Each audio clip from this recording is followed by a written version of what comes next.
Welcome to the Explainer. Today, we're diving right into the fascinating science of electricity that is literally hiding right behind our walls and inside the gadgets we use every single day. We're going to master it the series circuit. Okay, let's kick things off with a situation I'm sure we've all experienced at some point. Picture a boy named Carlo. One evening, Carlo's helping his mom hang up this huge string of old Christmas lights. They painstakingly get them all set up, plug them into the wall, and maybe 2 seconds pass before the whole thing just goes completely dark. Obviously, they're super confused, right? They check the plug, inspect the wire, and eventually they realize just one single bulb is broken. The crazy part? When they swapped out that one bad bulb, the entire string lit up perfectly again.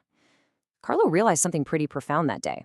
All those bulbs were connected in one continuous line. But why on earth does one single tiny failure completely ruin the whole system? To solve that mystery, here's our roadmap for mastering series circuits. We'll start with 1, the single-pass circuit, followed by 2, current, voltage, and resistance. Then we're going to tackle 3, applying Ohm's law. Look at 4, advantages and disadvantages. And finally, wrap up with 5, real-world series circuits. Let's get right to it. Section 1, the single-path circuit, following the flow. Let's establish exactly what makes this specific type of circuit so unique. So, a series circuit is a type of electrical circuit where components are connected sequentially, creating a single path for current flow. The absolute keyword here is single.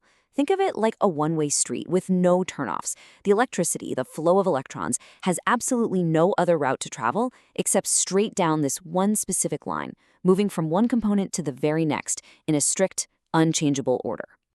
You can really see how this works here. Check out the energy source on the left, our battery, pushing the current out. The electricity travels through the wire, enters the first bulb, exits, and goes straight into the second. Then the third, the fourth, the fifth, and the sixth, before finally finishing its journey all the way back to the battery. There are 0 detours, no alternate routes whatsoever. If an electron leaves that battery, it literally must pass through every single one of those bulbs to get back home. Section 2, current, voltage, and resistance, the rules of the road. Now that we've mapped the path, let's look at the 3 big rules that govern how electricity behaves while traveling on it. It's actually amazing how simple these rules are once you lay them out. First up, in a series circuit, resistance adds up, meaning every time you add a component, like a new bulb, you just add its resistance to the total. Current, on the other hand, remains the exact same everywhere. Since there's only that one path, the traffic, the current, can't magically speed up or slow down in different parts of the wire. It's just a steady, constant flow. And finally, voltage is divided across the components. Basically, the total energy provided by your battery has to be shared among every single thing on the line. Over on the left, we've got a beautifully closed, perfectly working circuit. The path is complete, current is flowing, everyone's happy. But check out the right side. That is an open, broken path. Since our rules dictate that electricity absolutely needs a complete loop to flow, a single break, like say a busted filament in a tiny Christmas bulb, instantly turns it into an open circuit. 0 electricity can flow anywhere. And boom, just like that, we've solved Carlo's mystery. One broken bulb severs the only path available. Section 3, applying Ohm's law, the mathematical mastery. We've got the concepts down, but let's see how engineers use simple math to figure out exactly what's going on inside those wires. Unlocking the math of a circuit actually comes down to just 2 super easy steps. Step 1, find the total resistance. As we just learned from our rules of the road, you literally just add all the individual resistors together. Simple addition. Step 2, apply Ohm's law, which tells us that current equals voltage divided by resistance. So you just grab the total voltage of your battery and divide it by that total resistance you just calculated. Honestly, it really is that straightforward. Let's actually put this to the test with a real schematic. We've got a 9-volt battery acting as our source. Connected sequentially on our single path, we have 3 resistors. R1 is 3,000 ohms, R2 is 10,000 ohms, and R3 is 5,000 ohms. All right, step 1 says to add them up. So 3,000 plus 10,000 plus 5,000 gives us a grand total resistance of 18,000 ohms for the whole circuit. Now we hit step 2. We take our total voltage, 9 volts, and we divide it by our total resistance of 18,000 ohms. Do the math, and 9 divided by 18,000 ohms equals 0.0005 amps, or to make it sound a bit cleaner, 0.5 milliamps.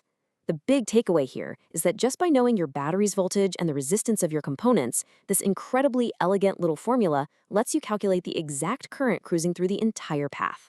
Section 4. Advantages and disadvantages. The trade-offs. Because, every engineering design out there has its pros and cons. Let's why we might use a series circuit and why we might want to avoid it. Let's start with the good stuff, the advantages. The major pros of series circuits all come down to that straight-line nature. They offer brilliant simplicity in design, which is why they're perfect when you're first learning electronics. Plus, because everything's in one line, you use way fewer wires, saving both space and money. It also makes troubleshooting a breeze. If something breaks, you just check component by sequential component down the line. And finally, engineers love that it allows them to easily control the total resistance just by popping one more resistor right into the chain. But speaking of popping in another resistor, that brings us to a really fun what-if challenge. I want you to think about this for a second. What if more resistors, say extra light bulbs, are constantly added to this single line? What do you think actually happens to the system as a whole? Well, here's what happens. Because you're piling on more components, the total resistance shoots up. And because resistance goes up, the overall current drops. Plus, remember our rule about voltage being divided? If you add more loads, there's literally less energy to go around for each individual component. The end result? All your glowing light bulbs suddenly become noticeably dimmer. And that perfectly illustrates the major disadvantages of series circuits. First up, we have the Carlow problem. If one single component fails, the entire circuit completely stops working. Second, because voltage is divided, you're severely limiting the power available to each individual load.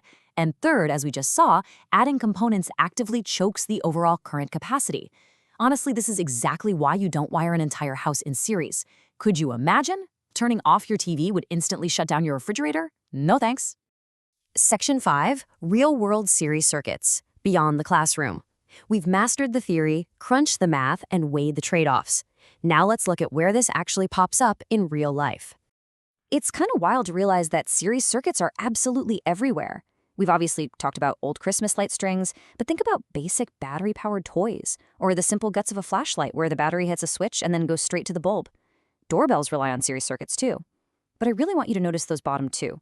The electrical switches on our power strips are wired in series with the outlets they control, and crucially, our home safety fuses and circuit breakers are also wired in series with the rest of our house. Which leaves us with a pretty fascinating final thought. If a single broken component stops a series circuit entirely dead in its tracks, why in the world do we trust them for our home's absolute most crucial safety devices, like fuses and circuit breakers? How could a deliberate, sudden, broken path be the exact thing that saves a house from an electrical fire? I'm going to let you ponder that one. Thanks for joining me for this explainer. Keep wondering, keep learning, and I'll catch you next time.